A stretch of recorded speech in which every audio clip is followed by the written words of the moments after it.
Welcome back to Dum-Dums and Dragons, where improvisers who've never roleplayed before journey into the world of Dungeons and Dragons. I am the Grand Wizard Bukake, your host. Our heroes saved the druid they were looking for and escaped the besieged castle, but tragically Farthole Fartch was killed in the process. Alyn was enraged by the goblin's death, and Quinny lost faith in his ability to lead the team until they were saved by Reginald Tingler on a donkey. What the fuck is going on? Find out next on Dum-Dums and Dragons. Bucky, you've spent ages worried about things. You were worried back when you were a child with your clan. You were worried about the dark fate that your father had planned for you, that your clan demanded of you, and of the powers that were growing increasingly potent that you didn't quite control. You were worried that Mr. Butthole, your hero, would reject you. Instead, he insisted on calling you murder child, which was weird, but you kind of make do. You were worried that you would run out of space for the drawings of your friends under the battle wagon, because honestly, paper usually only comes in a couple sizes, and really it was starting to take up a lot of room. Later, you were worried that you weren't helping, that your friends and your heroes, even though they'd reunited and the Dum-Dums had kind of found themselves again, that perhaps you weren't enough, that the powers you had were helpful, but not helpful enough. And even though you managed to kind of help them out in a big way by rushing up those stairs and bursting into the chamber just in time to help bring down Archibald Tingler, you still weren't quite sure what your place was. And the only time that you haven't been worried lately was when you decided to save everyone by going with the one of many faces. Now, it's been a while. You've been traveling with him and his retinue for a time, and he did promise he'd let you go if you helped him, and that he'd let your friends live, and more importantly that he'd help Quinny, who, even though he would never say it, desperately seems to need help most of the time. And that is why you are now standing sort of at the end of a hallway, looking down it at a large sort of demonic person with massive horns and a blade in one hand, and he looks down the hall at you, and he just says, "Come on, man, we're friends.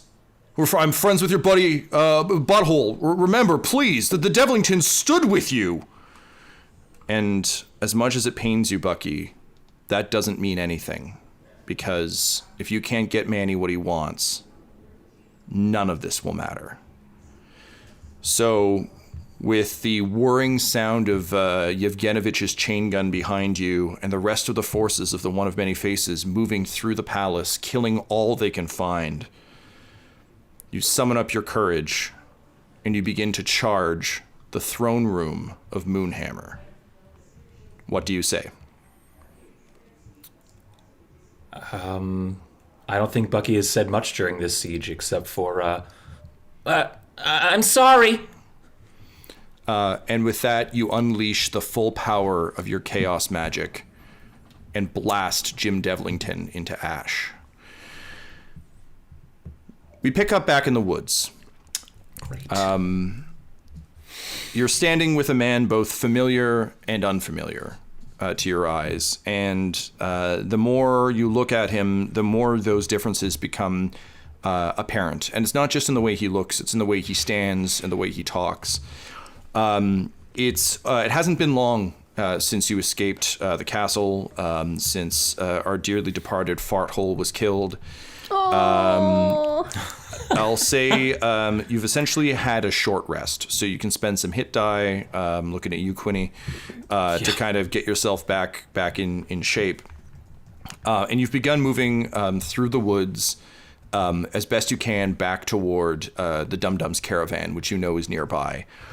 The sounds of the orc and undead battle rage on behind you. The siege is well underway, and I think for the first time you're kind of struck by the enormity of the war. Alyn, you experienced a bit of this when you took your Stand Guard into combat, but usually it was surgical strikes. Bryn and the McSquiggly would take you to a specific location, drop you off. You would do what you were there to do and exfiltrate. This is straight up entrenched war, and it's a much different beast. Yeah, no good. No good. No. In the words of Farthole. Yep. May he rest in peace. It's all right. I'm sure he'll have a spot in Moonhammer's hell. Oh, wait a minute. So you make your way through the woods. Quinny, you're slightly recovered. Having spent some hit die, whereabouts are you in terms of how injured you think you are?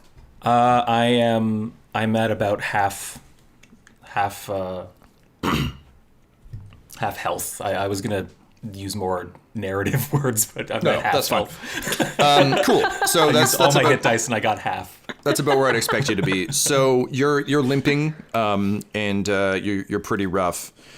But somehow worse than the physical pain is trying to wrap your head around what the fuck is going on with Reginald, who is leading the way in a manner I can only describe as cautious confusion. So it's very bold steps, but they don't seem to be going anywhere in particular or have any real direction. Quinny, you get the sense that you're actually leading this expedition, even though Reginald is definitely out in front. Alyn, for you, this is also particularly horrible because your last memory of Reginald was accepting Xanthus's help to overpower yourself and obliterate him and Butthole along with him back at the Thiefies. So seeing the person that you essentially sold your soul to defeat is a bit of a pill.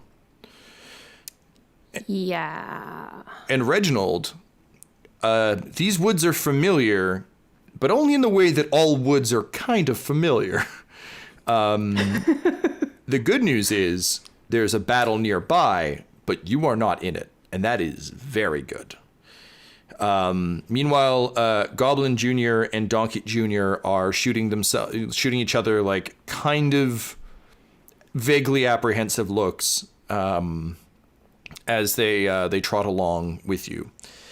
So I imagine you guys probably have some questions for Reginald. So what do you think you talk about on your way back to the caravan? I think I 100% defer to Quinny. I mean, this is the guy who killed him. So it's like, hey, Quinny, you go first. Yeah. Whoa. What questions has King Quimby? Yeah. Well, we won't be using that name anymore. I might. Because those who speak it get crushed to death by bone giants. He looks exactly like Reginald, or does he look like Butthole and his name is Reginald? It's kind of a mix of the two. So Okay. Reginald and Butthole always looked very, very similar. And in fact, when Butthole was the Forsaken, he looked very much like Reginald. Okay. The main difference here is the Reginald you met was he looked a bit rougher than this Reginald, if that makes sense. So, and kind of once you discovered his drug habit, like it kind of made sense. He was living pretty hard. Whereas this Reginald, part of the reason he looks a bit more like Butthole is there is a bit more of the roundness of the face and a bit more kind of he's fit, but he's clearly lived a bit more of a slightly softer life. Ryan, do you want to describe what you're wearing and kind of what this Reginald looks like? Yeah, so Reginald is he's the midpoint between Forsaken and a Butthole, probably leaning a little more Forsaken. Think like Chris Pratt, but not Guardians of the Galaxy. Chris Pratt like Moneyball, where he's like fit, but he's still a little bit soft kind of thing. Okay. He's wearing plate mail. Obviously, it doesn't have any symbols of Moonhammer on it, but it's the same sort of like full military regalia. Some of the coloring all matches like the Priest of War stuff that you've seen, a la when you saw Archibald and the other kind of priests. Not like full-scale Zarkan Warbringer disguise, like there's no face makeup involved, but just like red cape. He's carrying that flaming warhammer that he took from Farthole. He's carrying that around, and he's doing a lot of like imperious, like you feel like he's doing almost poses of what he thinks a leader would look like, and he's not entirely wrong. He's just, his problem is he doesn't really know where to tell you to go, so he's trying to figure that out while posing and gesturing very emphatically as though there was a speed portrait being done. You get the feeling that like his bit might work if there were 100 of you, and it really doesn't work great with the fact that there are like 2 of you and 2 animals. Right. He's same shaved head as like butthole, same beard kind of setup. And it's red?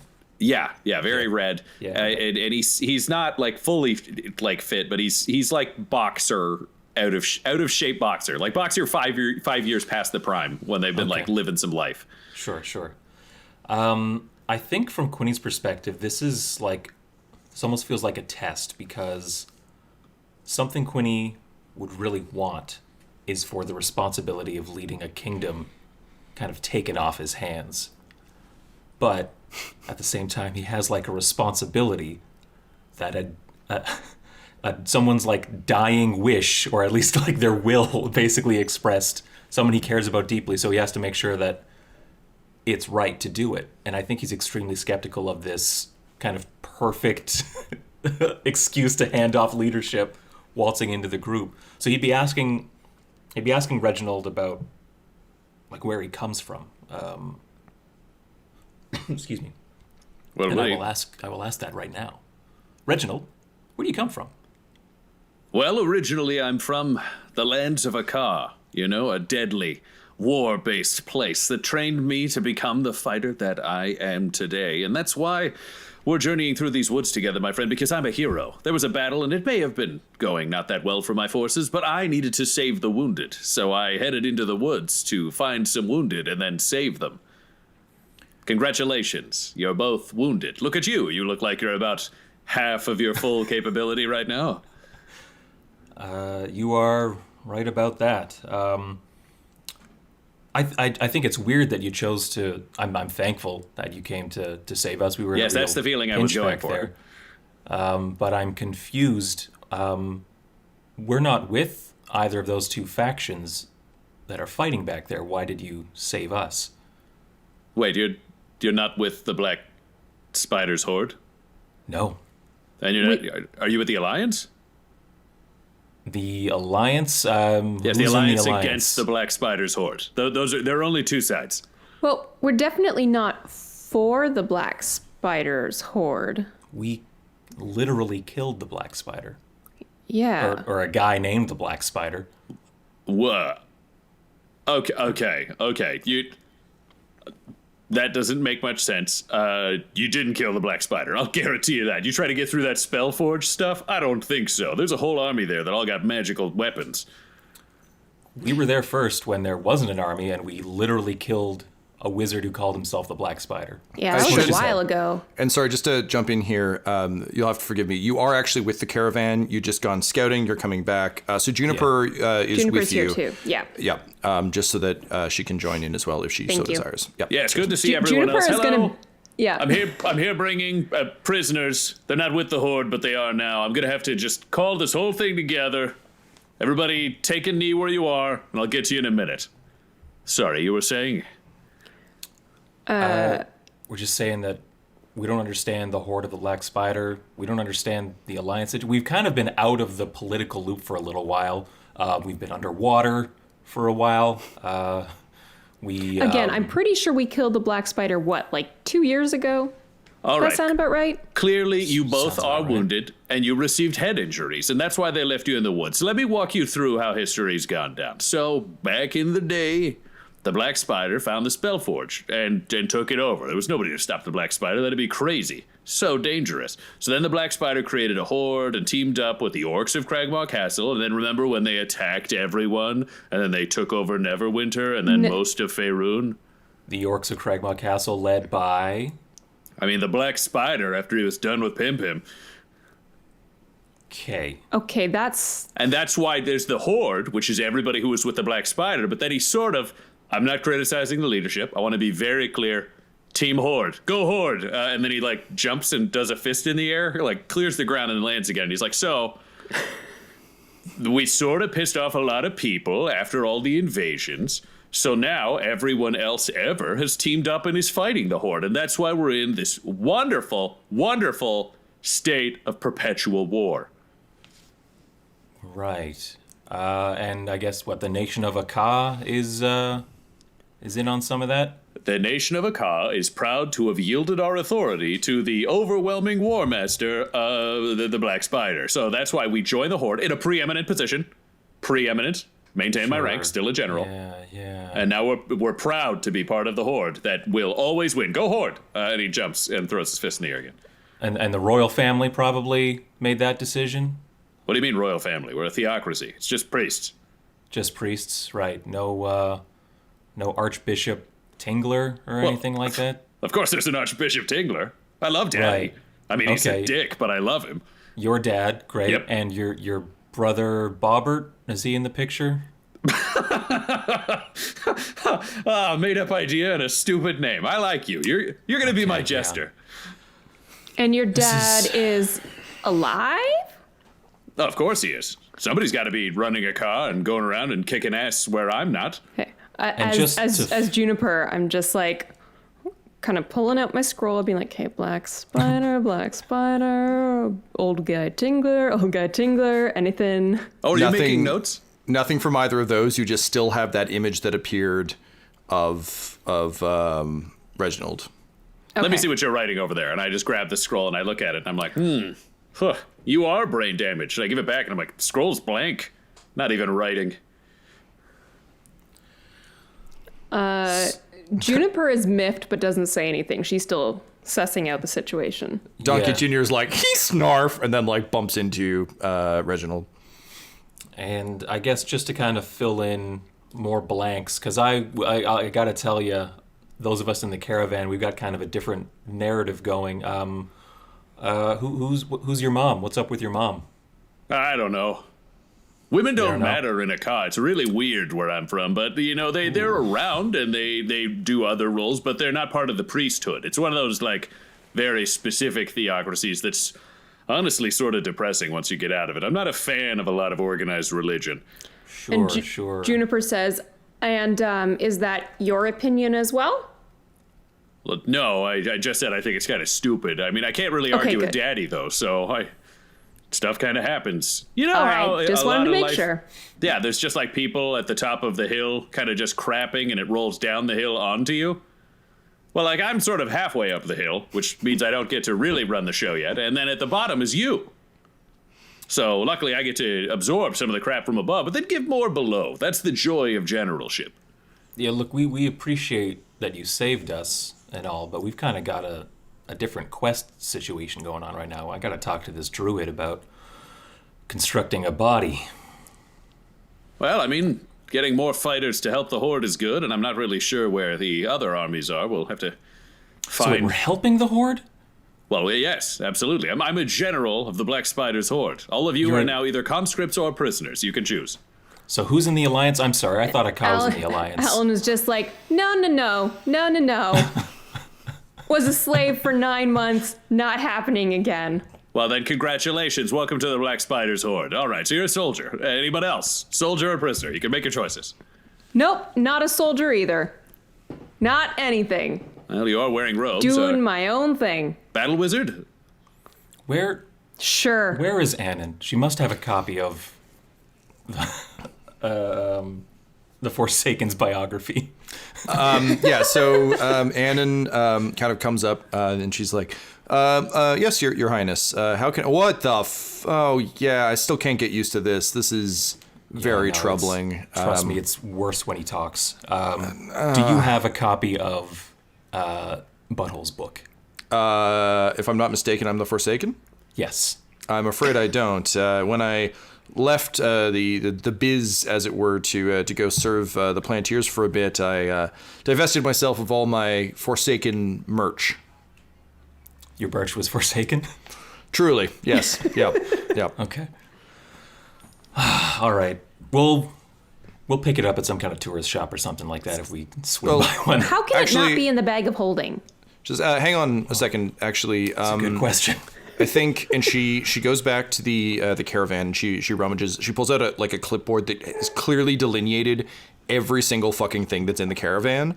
And she moves aside a couple of boxes, and then she pulls out a little chest.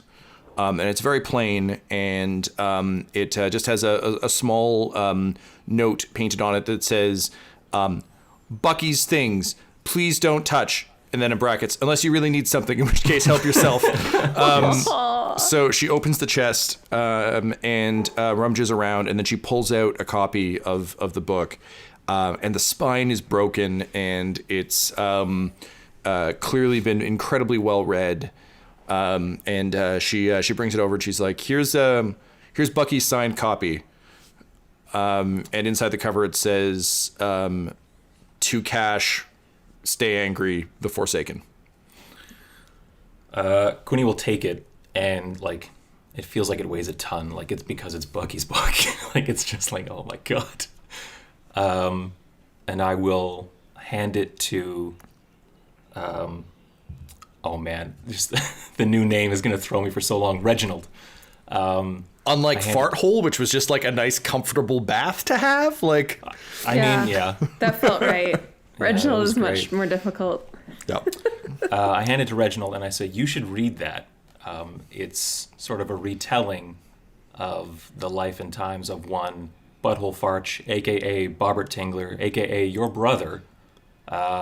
It's highly kind of, what's the word, I guess, editorialized. It's very, very skewed from his perspective. He was in a dark time. But It hasn't been you'll see that fact-checked. there's but there's real world events in that story that we took part in. Alrighty, I'm you know what? I'm just gonna skip to the end. Let's see what's going on here. And he flips to the end, and it's just there are no gods. I hate myself. I have no family. I am alone. I will purge the blood from all gods, and then the living. When was the last time it got updated? He was the Forsaken when it was when it was written. Fuck. Shit. Okay, Yeah. so this guy sounds like he belongs in the Horde. Let me tell you that. So we can agree that he's real, because that's something at least. Well, I mean, I don't have a brother. Okay, admittedly, this book is confusing, and you all just had a conversation for 5 minutes that I did not understand a single word that happened. You're not with the There's gonna Horde. be a lot You of didn't that, yeah. know about the Alliance. I think Juniper everyone here brain steps damaged? in. Juniper steps in at this point. She's like, sorry, has no one explained to him about multiple worlds, multiple copies of people? Wait, what? I mean, I Anyone? was just trying to start with butthole exists kind of base stuff, but sure, let's. Yeah, man. Okay. There's other versions of us living in other versions of the world. How's that sound? Wait, so Does that sound like I've got a head injury? shapeshifters are transforming into us in other parts of the world? I warned everyone that could happen. Nope. Wait. Nope. It's literally I guess you could call them parallel worlds or worlds happening at the same time, but you got the same people in them, There's but a they're version of you. different.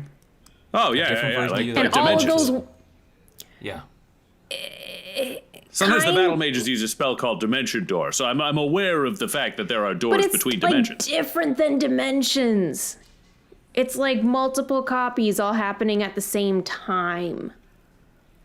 Okay, Is this sort of like Juniper how or I would Alyn build explaining? multiple trebuchets to break down a wall. I'd be like, same trebuchet, same trebuchet, same trebuchet. Yeah, but victory. if each trebuchet was on top of itself, but in a different world that was removed from your present reality.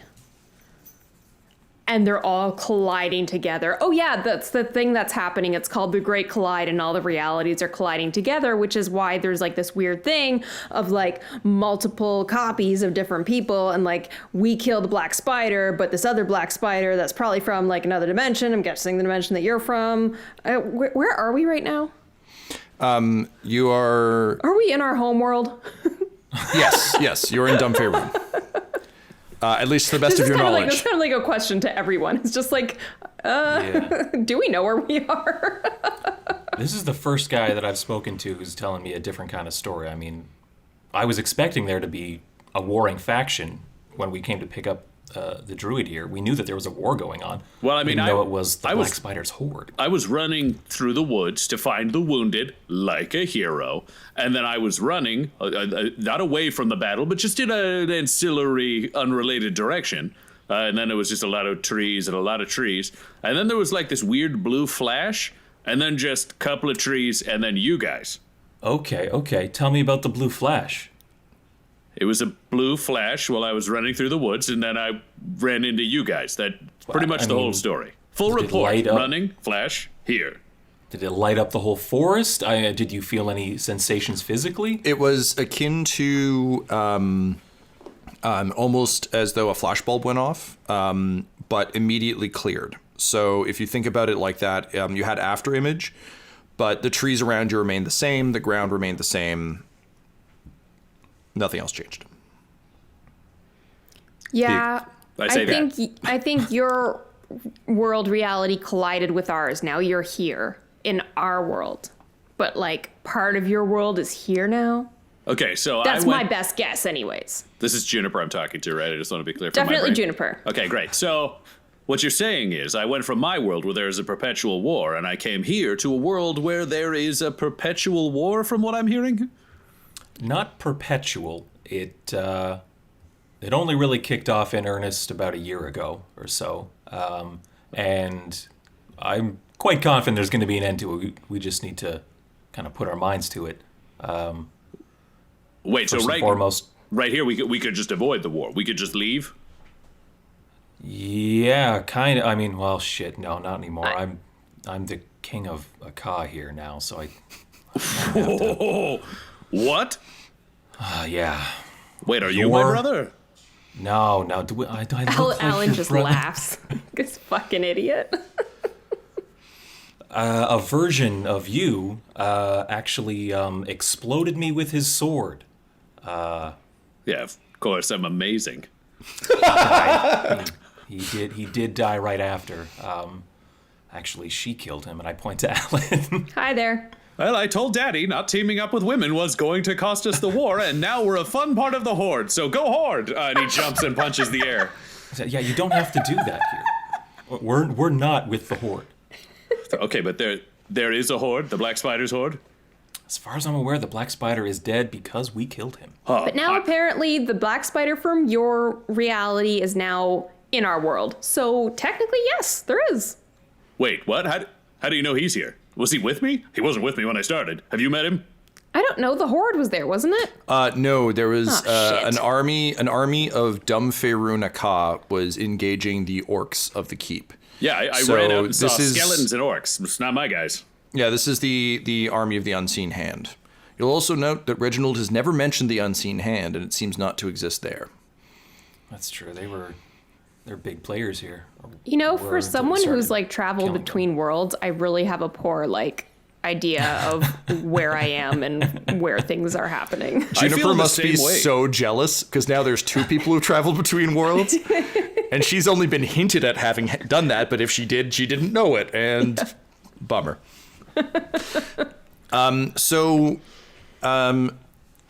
Quinny and Alyn and Juniper, you're kind of getting to a point where you realize you might not really want or need Reginald around so much. It's super weird that he's here, given that he killed one of you and one of you killed him.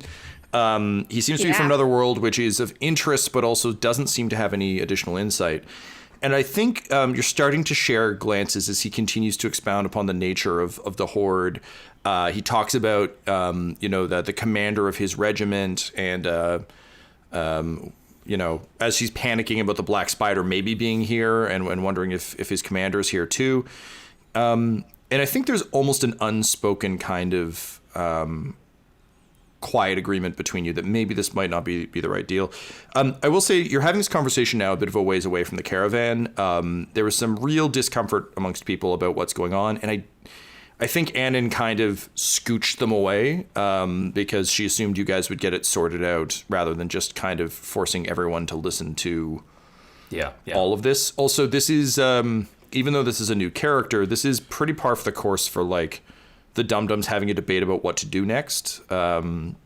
So you're a bit of a ways away now having this argument. And Reginald ends his kind of most recent tirade with a go Horde, leaping into the air, fist up as he's been doing. At which point you hear a voice from the woods just say, "See, I told you we'd find the coward."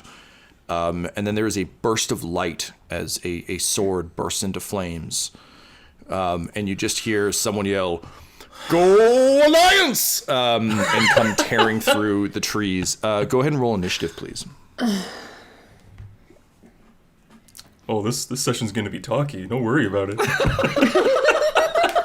We have been talking for half an hour, Tyler. Yeah, I updated everything on my sheet anyway. Well, look at Mr. Fancy Pants. 14 initiative for Quinny. Okay. Alyn is 16, Juniper is 10. An 18 for Reginald.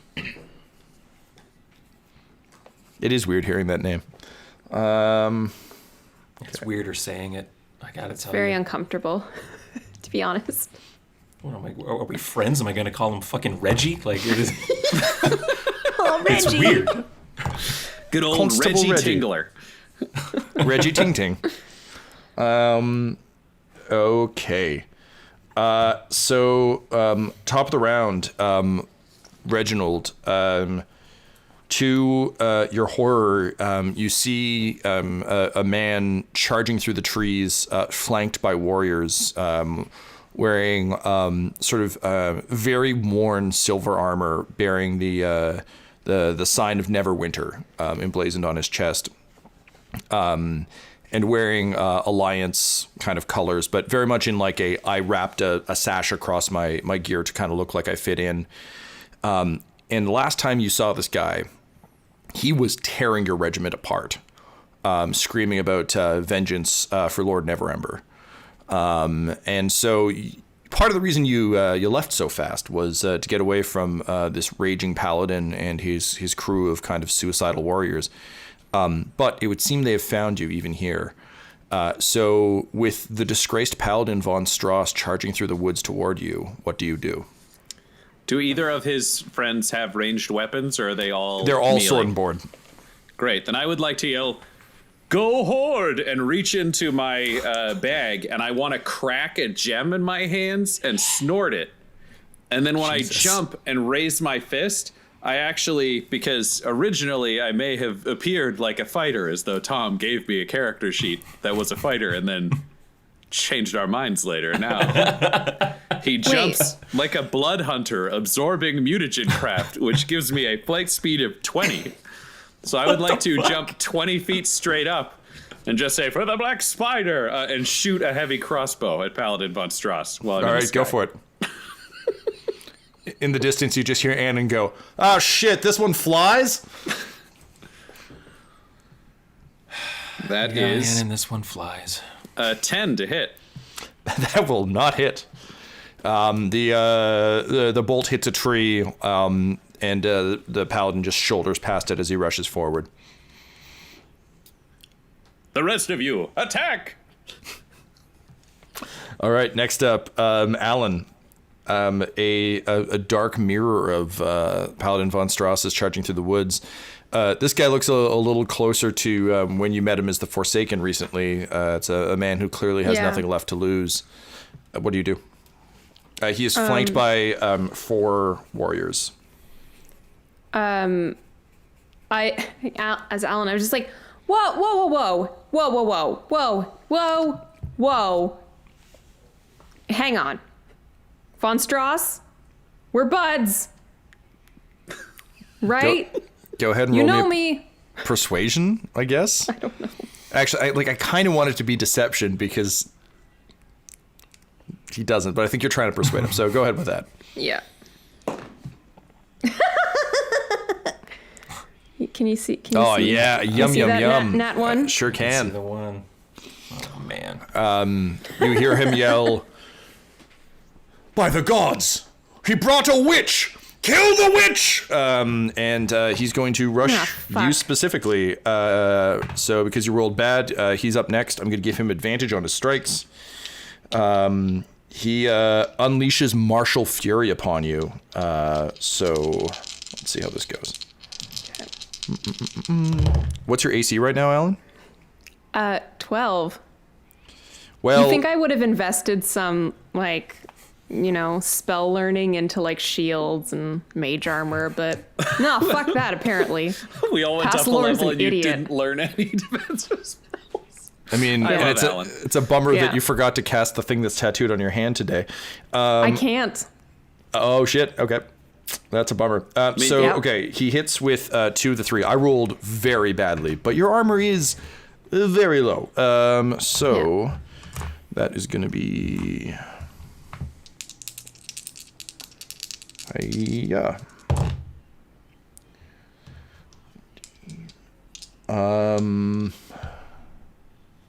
Yikes. So that is 23 points of damage as he I'm fine. batters you about with the sword.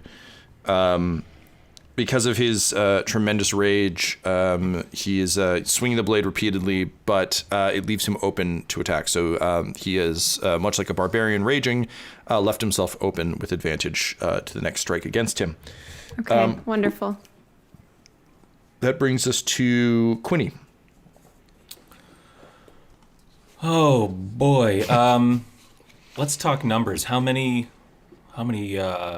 warriors are with him? 4. Oh, okay. You get the sense it's like kind of what's left of a regiment that managed to chase Reginald through the gap. Not like it's not the entire army. It's just four guys. Okay. I'm gonna cast my one new warlock spell. Let's mark down one of my 2 spell slots. I'm gonna cast Mirror Image.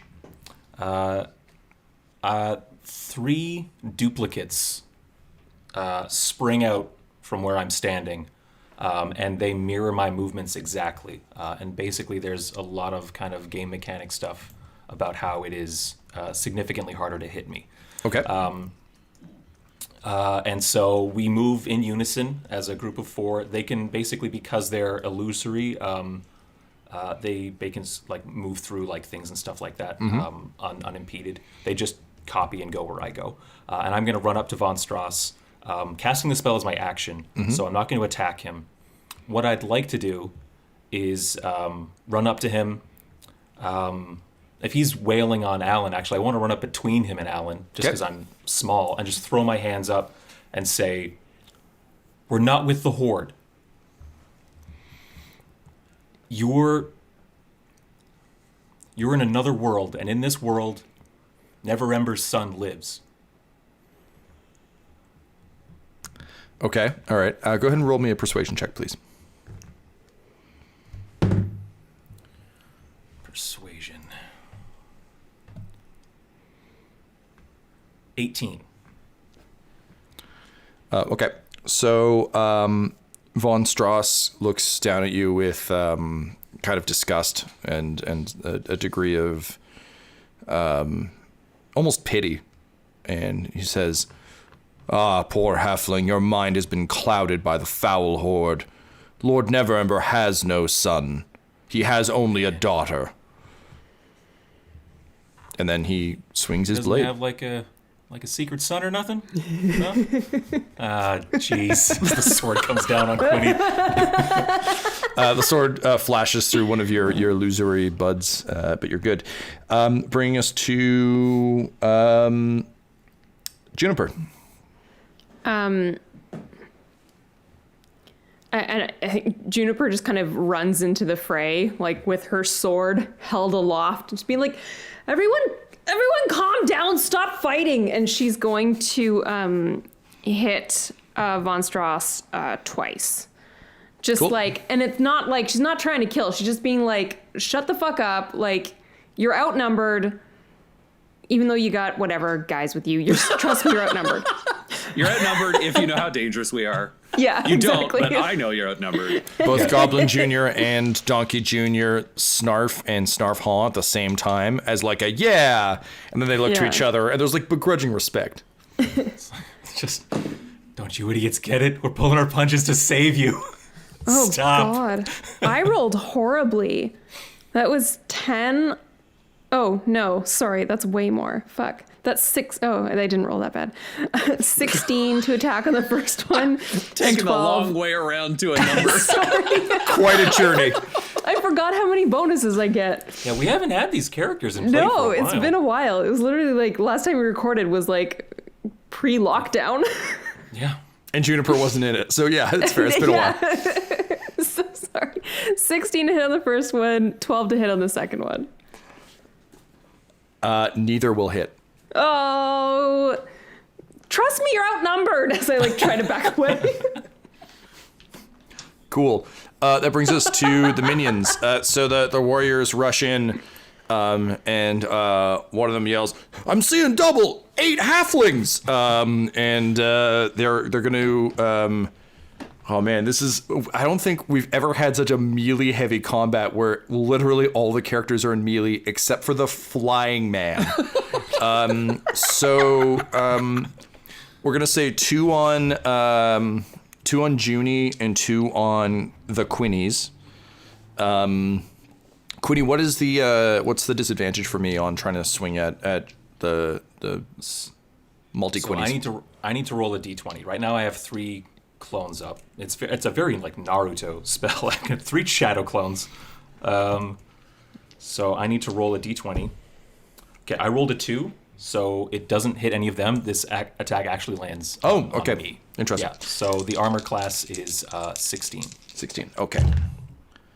One of them's 16 straight up on the die. The other one misses. Okay, so Quinny, that will be 10 points of damage as one of them swings. She swings her blade through one of the shadow Quinnies, and you can tell she was going for a killing blow on that one, but instead she misses and hits you. The other one just straight up. You duck under his blade. It's pretty gnarly in there. There's a lot of multiple combats going on, so a little bit hard. And then the one swing at Juniper. Juniper, what's your AC right now? 18. All right. So rolled a crit on one, and the other will not hit. So Juniper, you, my friend, will take. Yeah, that's not too bad actually. 13... Not too bad for you or for me. For you, 13 points. Oh, I rolled that's low. nice. I rolled a 3 and a 5. So 13 points of damage.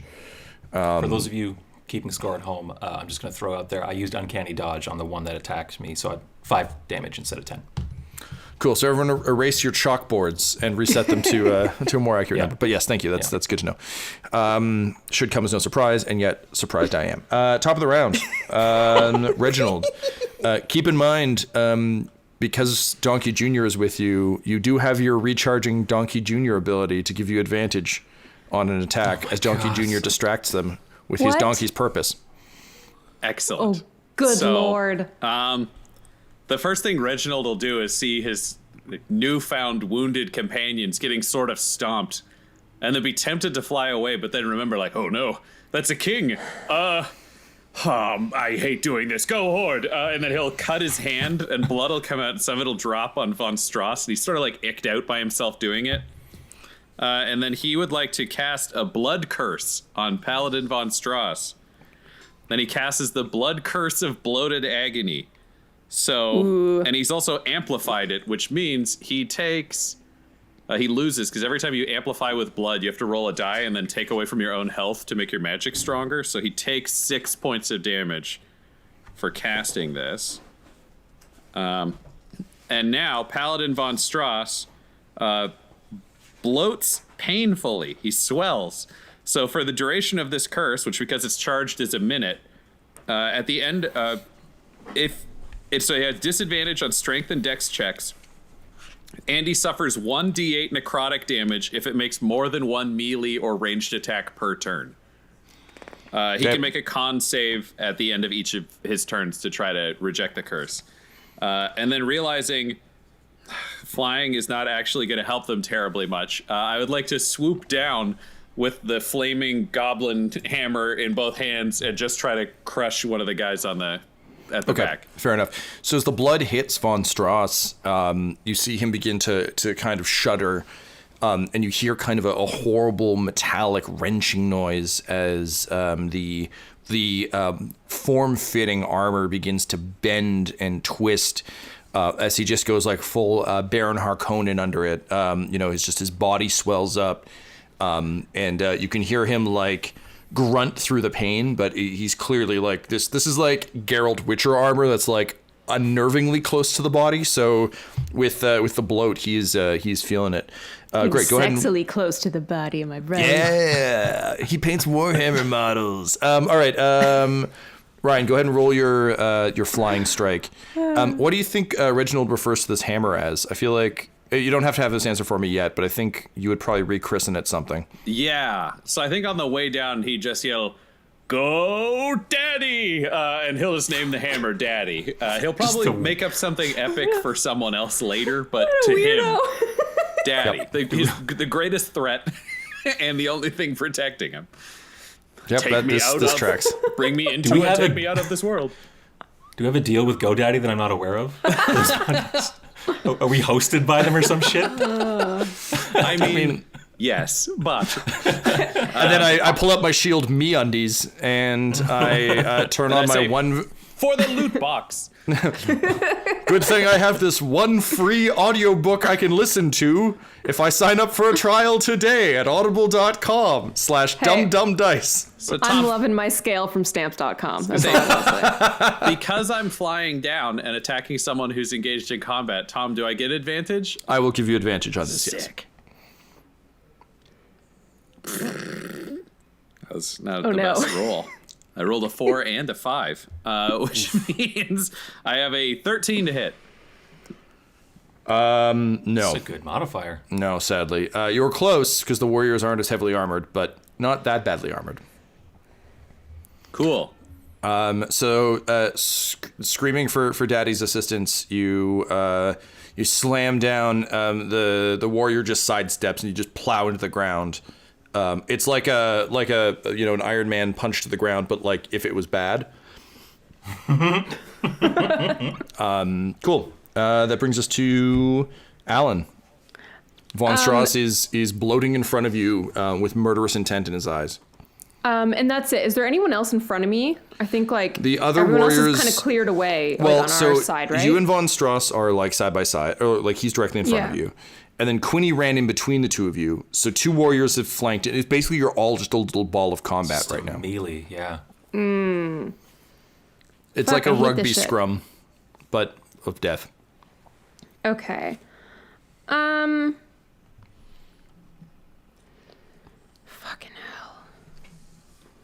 hell. I just yell like, Quinny, get out of the way. As I basically try to like reach out and try to grab at Von Strauss's arm to attempt to cast Vampiric Touch.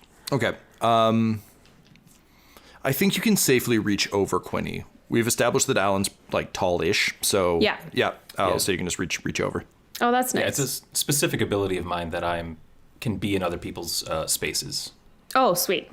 Yeah. Halfling nimbleness. That's 21 to hit. Yeah, that'll hit. Awesome! Oh, finally. Oh, man.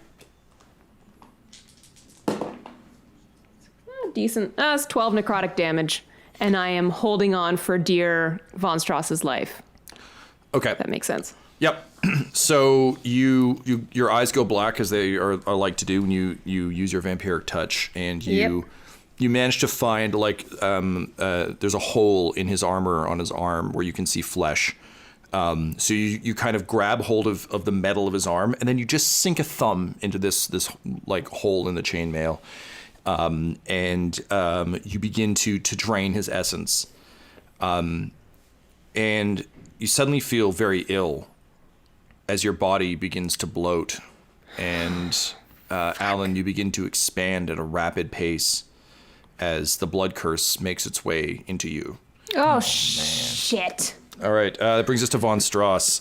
So Von Strauss is heaving, like he's more injured than you would think, and you get the sense that he didn't come into combat fresh. And he just says, "Foul witch, the Horde must die to save Faerun!" And he's going to attempt to just fucking impale you on his blade. I'm going to give him disadvantage because of, like, the shadow Quinny's dancing in front of him. Cool. But it will not matter. One of them will hit. Yeah. How many attacks did he make, Tom? He made 2. 1d8 necrotic damage. On each one? Go if you make more than one. You can go ahead and roll that, sir, because that is your damage. It's 5 damage. All right, so Alyn, you're going to take 12 points of damage as he sort of stabs forward at you. You flinch out of the way and just feel like the blade cut across your arm as you continue to bloat. But as he does so, you hear him just kind of wheeze. And you see blood begin to show at the edges of the armor as he continues to expand. And you see his legs begin to tremble. You hear one of them yell, "Be strong, my lord! I'm a Monty Python character here to support you!" But Von Strauss is clearly flagging. Oh, Von Strauss gets to make a DC 15 con save at the end of his turn to try to throw off the curse. Alyn, it'll be the same thing for you at the end of your turns. He does not make it. Great, then it just keeps going. Surely it does. Quinny, Von Strauss is clearly on his last legs. The troops around him are looking kind of nervous, as though if he goes down, they're probably done. Yeah, okay. Since I'm still standing between him and Alyn, kind of awkwardly dancing between their legs, I'm going to run through his legs and spring into the air up behind him, and with my blackjack, try to hit him across the back of the head for non-lethal damage. Okay. Oops. Dropped my dice. Dropping the dice would have been the better roll, but I rolled lower. So let's add... Okay, so that's 14 to hit. Unfortunately, will not hit. I just say, you have to surrender. He's going to kill you. Please, we can talk. Okay. That brings us to Juniper. God damn it. Sorry, I have to look. I always forget Juniper's spells. It's been so long. Everybody went up a level, so there's all new stuff to bring to the party. Yeah, I wish I could use that excuse. Juniper did not gain any new spells. It's the same it's been. But thanks, Ryan. That's I fine. appreciate You've it. also been, admittedly, Gwendolyn for 4 sessions worth of that is D&D, true. so it's cool. It's all good. I will. I'm gonna try. I did not want to have to do this, but my companions are getting hurt, so 2 hits just to his neck with my blade of walls. Go ahead. No. I hate this. Well, I don't think it matters because it's 15 and 13, which didn't hit. I'm useless today. All right, so Juniper swings for his head. You hit him, but the unnatural bloat catches the blade. You can see that it cuts into him, but he almost doesn't feel it. Bringing us to the warriors. So they see Von Strauss suffering, just as Juniper is literally just sitting there trying to headsman chop him, but just isn't going through. Yeah. And one of them says, the Monty Python character says, "My lord, shall we execute Neverwinter Protocol?" And he just says, "Do it."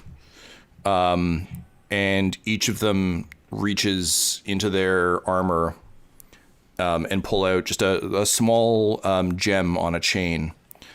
And collectively they yell, "Neverwinter will never fall!" And they crush the gems, and a blast of ice emits from all of them. Jagged, pointed, like blast of ice. No, don't do Neverwinter Protocol, guys. Don't do that. I need, I think we'll say Dex or Con based on the kind of character you are. Checks, please. Yeah, all right. Ooh, not rolling super great. So I'll use evasion to make my failure a success. Full. Okay. 22 for Reginald. Okay. Nat 20 for Alyn, nat 1 for Juniper. Okay. Cool.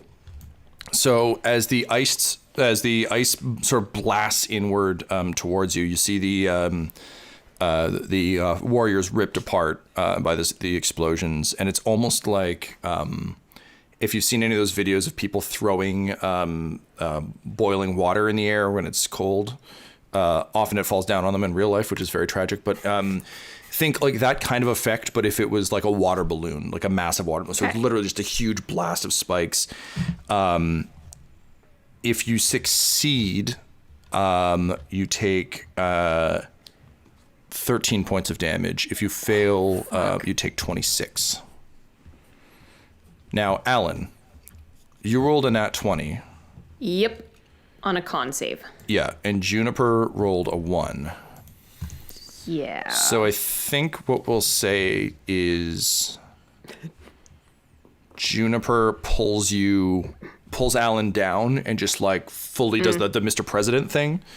And in doing so breaks the bond. Also your nat 20 shakes off the vampiric touch. So a combination of like Juniper sacrificing herself for the team and Alyn doing well to break free. That said, nat 1 must have consequence. So Juniper took another 11 points of damage. Ouchie. And That's Laura saying that. Juniper. I understand. She became Echo when injured. Yeah. Yeah. I don't think Echo would say that either. And rhyme creepily with something. with that, a silence falls over the clearing as all of you kind of struggle to your feet. The last hope of Neverwinter dead around you. Reginald, this is something you've seen before for sure. It's become increasingly common for soldiers to carry one-hit charms like this because total war. So not uncommon for you, but your compatriots certainly seem surprised. You're still in the dirt from your Superman fall, and some of your gear has been knocked loose. So you reach down and sort of recollect your war trophy, the small bird skull that you wear kind of around your neck, but also your sending stone has fallen out. And as you pick it up, the touch of your hand activates it. And to your surprise, you hear two things that kind of throw you off. One, normally you would just hear from either it would be one of your rivals calling to taunt you over the line, although that would have to be if they stole one because it's technically just an Aka line, but usually it's just how Daddy gets in touch. But you don't hear Daddy's voice. Instead, you hear a woman's voice, an unfamiliar woman's voice, that just says, "Faithful of Aka, I have risen. Stand with me and we will take what is ours. For with me is the new god of war. And together, Antebellum, the unseen hand, and Lord Typhus will make this world bleed. So rise with me, and if you fall, you shall return as I have." And this is some scary shit for you because you don't want to meet a god of war. That's some spooky shit. So in a panic, you crush the sending stone in your hand to dust. Cool. That was, I mean, bold, bad, good. The important thing is we're all still alive now. Have any of you killed a god? I remember from that book, it sounded like a thing that you'd figured out how to do. No, I mean, not us specifically. No, I don't think so. Sorry, I'm trying to remember. Butthole did. Okay, so Butthole it's killed a bunch. Monstrous. it's doable from your weirdest, most violent, philosophically nihilistic friend. But it's probably easier to hide. Okay, where do we go if we want to hide? That's a good question. So you're in. Alyn just like points in the opposite direction that we want to be going. He's like, over there. Okay. All right, then it's time for a strategic withdrawal from this area, and we can claim the high ground. It'll get high eventually. So with that, all of you kind of make your way back to the caravan, and you're in strange setting. Obviously, this isn't somewhere you're used to. And as you arrive back at the caravan, Kron is there, and he's got a big manic grin on his face, and he's kind of standing with. He seems to have been working on something with the help of Trax, and you actually see Mo Dirt is there helping as well, and they're standing over this thing, and Kron's like, well, it's not my best work, but it's work. And he pulls back the sheet to reveal if Frank and Quinny was a horrible god monster, this is kind of like if you were at a butcher shop and you could only find the parts of animals that were left over. It is a truly horrific construction, and it's clearly shoddy. Like this is clearly like fast work.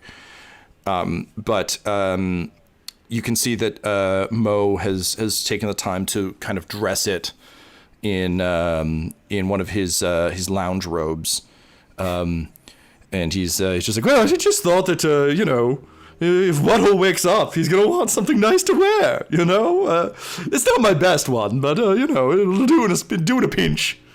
No, yeah, this is this is thoughtful. Jesus Christ, look at that thing. I think Reginald there's no head. It's just like a torso with like a face stitched to it, and like it's a real. It's really not great. Reginald will tap Alyn on the shoulder as Alyn, as a battle wizard, is ranking second only to a general. And Alyn is like surprised because she really wanted Reginald to go the other way. To say, excuse me, battle wizard. No. Nobody's fooling me with that you go over there while I flee the battlefield thing. I know the tricks. So they know the Black Spider banned flesh statues, right? Like that was a thing people got into really early and then it got kind of dark. So do you want to tell them, should I? Where the military police? What? Why would we care?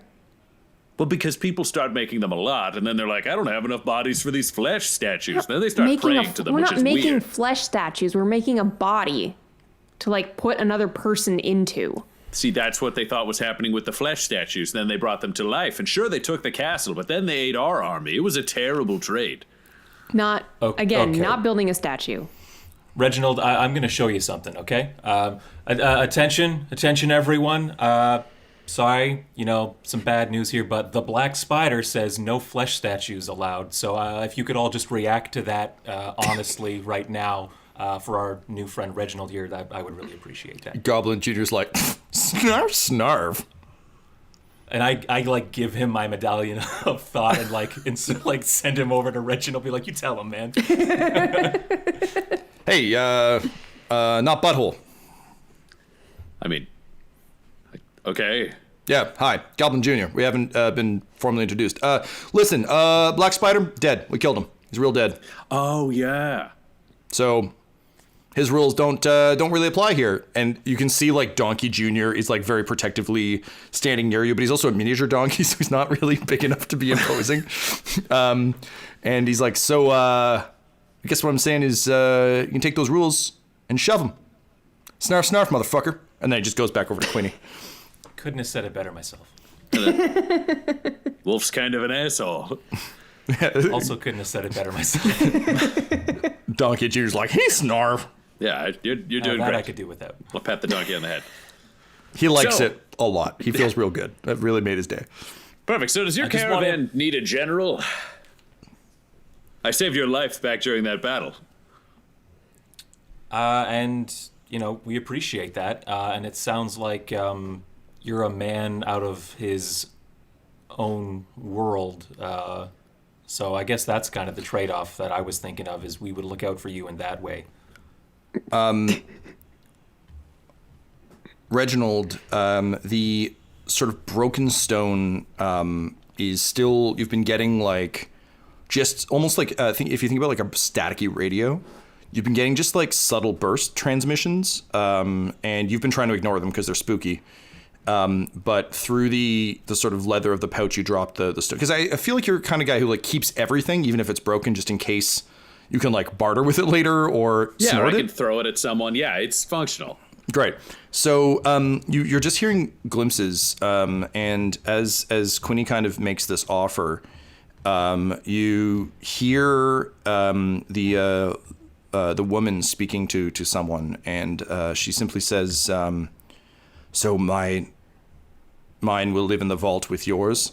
And the voice says, "Yes, Emily, they'll both live in the vault. After all, you're apparently the only one left who can open it. So yes, that's where the phylacteries will live, and we will continue to live forever. Do you have any other... Can you get me a fucking coffee already?"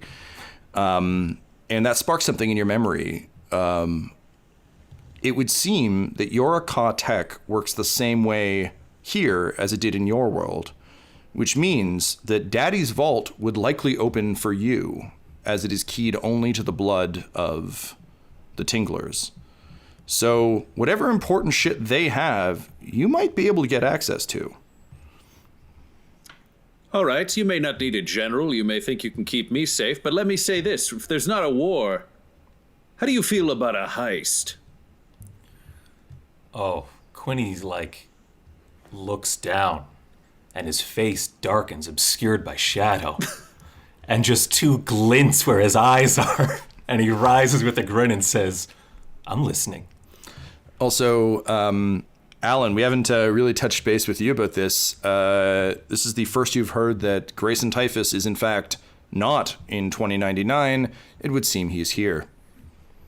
Oh, I didn't know we'd heard that conversation. Yes, all of you heard it. Oh, We shit. heard all of it? Everyone heard it. man. It was literally, Oh, it's shit. like, sorry, I should have clarified. It's his walkie-talkie.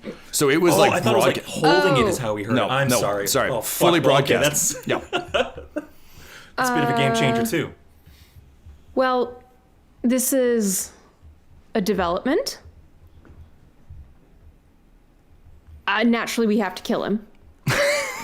Kill, kill who? I said heist. I didn't say murder. Sorry, Grayson Typhus. We need to kill him. Who the fuck is I could kill Grayson him again. Typhus? This does sync up with that God of War you just heard about there, Reginald. Wait, is Grayson... Okay, here's the deal. I don't want to kill the God of War. I just want to steal... Oh, he's not a fucking god. He's just a person who's got some more power. He's a fucking asshole. Listen, those are the kind of things I said about the Black Spider before he came to Aka, and now I say, go Horde. So sometimes when people say they're gods, it's because they're pretty close. Well, guess what, buddy? You're rolling with the crew who killed the Black Spider. Okay, I like this. But when we get there, you guys kill the god and I get everything in the vault.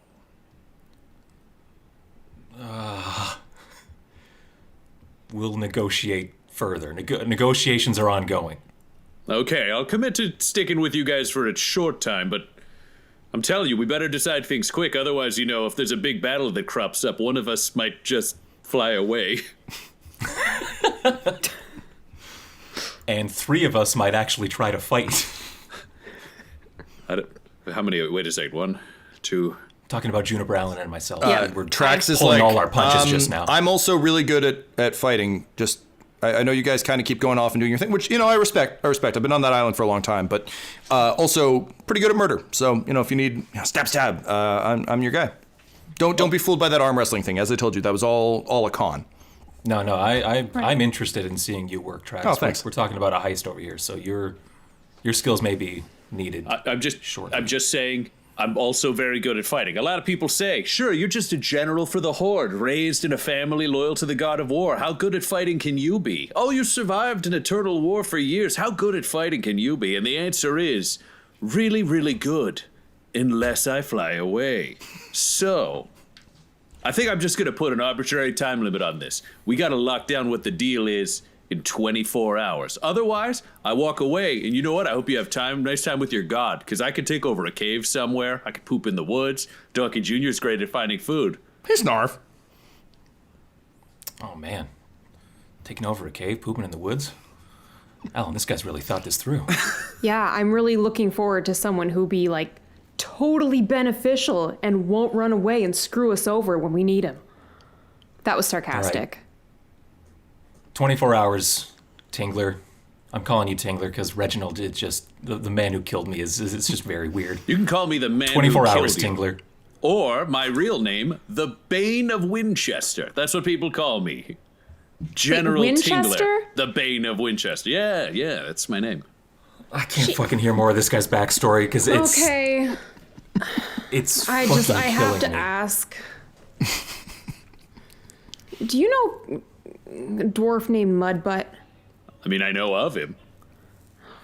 Because he's dead. There it is.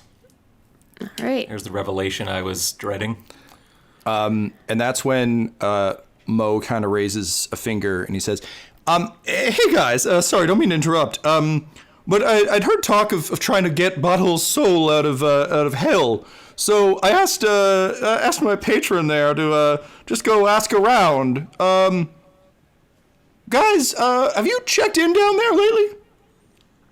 No, last time we tried to do that was the seance with you. Yeah, okay. I was worried about that. Can Is there I? something you need to tell us? Yeah. Continue. I might have. Just continue. Let me hear this. So the great Cornholio, he poked his nose back down there, and gotta tell you, I don't think your bud's there. I don't think many people are there anymore. What? Yeah. You know your buddy, Moonhammer? I mean, not my buddy, but yeah, go on. Oh, okay. Then this news will be easier to hear. I think she's dead. There's a new king down there. Let's say the new Oh, king's no. name at the same time. That's just a fun game. Oh. How about that, Mo? Oh, okay. 1, 2, 3. The one of many faces. Look at that. Didn't make it any worse. Oh, Just would this martini help? I'm sorry, I'm bad at reading these situations. I'll have that drink. So, Manny overthrew hell? Well, yeah, apparently he brought quite a crew. But really, the Dragon Lord was the one who did it.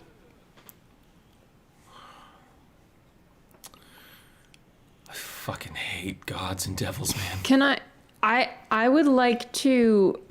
I don't know. I've never tried to use sending to like talk to someone who might be dead, because I know it can travel through other planes of existence. So can I try to reach Butthole? Because I mean, if Moonhammer's dead, he'll know about it. Sure. Yeah, you can do that. Okay. So I kind of reach out with my mind, with unlimited range. Be like, hey, Butthole, buddy, you okay? Where are you? Is Moonhammer okay? How can we help you, bud?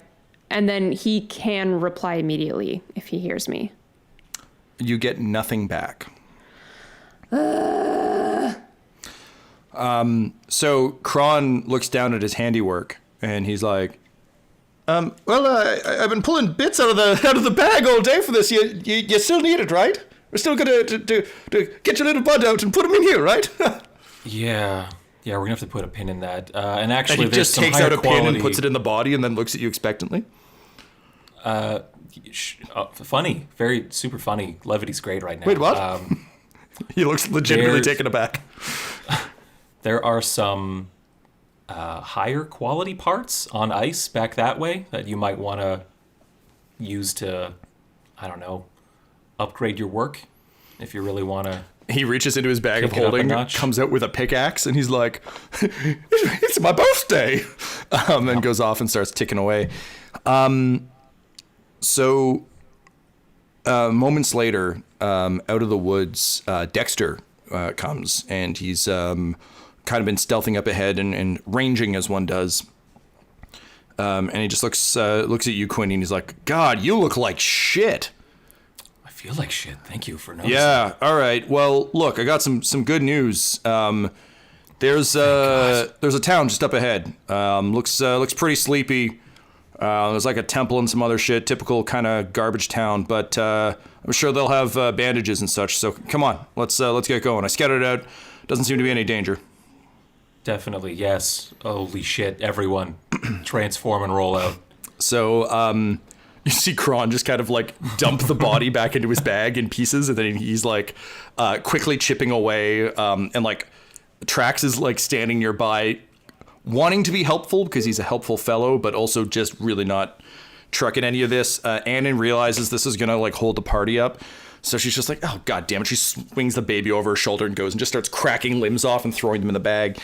And eventually your weird little crew, Leanne kind of bringing up the rear, of course, makes its way onto a road. Like it's a dirt road, but a road. By this point, you're far away from the fighting. So you've now been traveling for a significant amount of time. You see a sign that's been, you can kind of see, like, as you approach, there seems to be a bit of a tower, like a stone tower in the distance, just above the trees.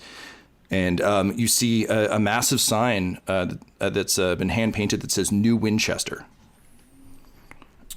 And as you pass it, you roll into what's essentially think like a Wild West frontier town if it was built in the woods. So small kind of settlement. There's like a sort of a general store from the looks of things. There seems to be a bar. There's a few houses. And there's a massive stone temple that's rough hewn. Like it's not, hugely ornate, but it's there. It looks solid. Looks relatively new. There's not a lot of wear and tear. And you can actually see that some edges of it have been smoothed down, but other parts are still kind of rough, and it's clearly still under development. Alyn, this temple actually strikes you with nostalgia that catches you completely unaware, because you can see the sigil of Ogma, and it's clearly a temple in her honor, and it's been a long time since you've seen anyone really worshiping knowledge in this town or in this country. So it's just a weird blast from the past to see such a temple that kind of reminds you of a weird, smaller, shittier version of where you grew up. And as you roll into town, a bird comes flying down and circles the caravan and then kind of perches on one of the rolling carts and goes, "Arr!" And with that, you hear a tremendous ruckus from the bar, and stumbling out into the street, naked but for a very tiny loincloth, holding Fringa's worth of beers in each hand, is King Mudbutt of Winchester. And he just looks to all of you, and he says, "Oh, hello, friends! Oh, you finally came after you did respond to my invite. I thought you wouldn't. And Alyn, oh, I've been waiting so long to share this wonderful reunion with you in particular." and he just like throws beer in the air out of both hands, and he runs up, and Reginald, he gives you a massive hug. And then he runs over to Quinny and he picks Quinny up and he spins you around. He gives you a hug and he like rubs Goblin Jr.'s head.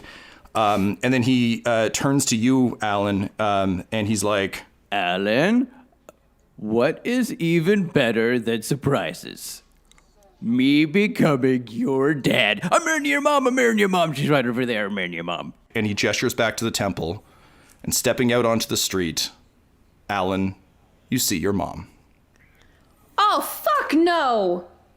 This episode of Dum Dums and Dragons features the voices of Ryan LaPlante at the Ryan LaPlante on Twitter, Tyler Hewitt at Tyler_Hewitt on Twitter, Laura Elizabeth at EL Hamstring on Twitter, our amazing special guest, and our fantastic DM Tom McGee at McGeeTD on Twitter. This episode was edited by Ryan LaPlante, and all of Dum Dums and Dice's art is by Decapitated Markers, or at Decapitated Marker on Twitter. That's MRKR. Our theme songs are And Now for That Massive Coronary and Skipping Through the Orchestra Pit Part 1 by Peter Gresser, and our ad music is No Control and Chiefs by Jazzar, JAHZZAR, all available at freemusicarchive.org. When it comes to Dum Dums and Dice, you can visit our website at dumdumdice.com. Our Twitter and Instagram are at dumdumdice, and on Facebook at facebook.com/dumdumdice. But most importantly, we've got merchandise at redbubble.com/people/dumdumdice, or you can join our Patreon at patreon.com/dumdumdice. That's DUMBDUMBDICE. Now I'm off to do more magic. See you next episode.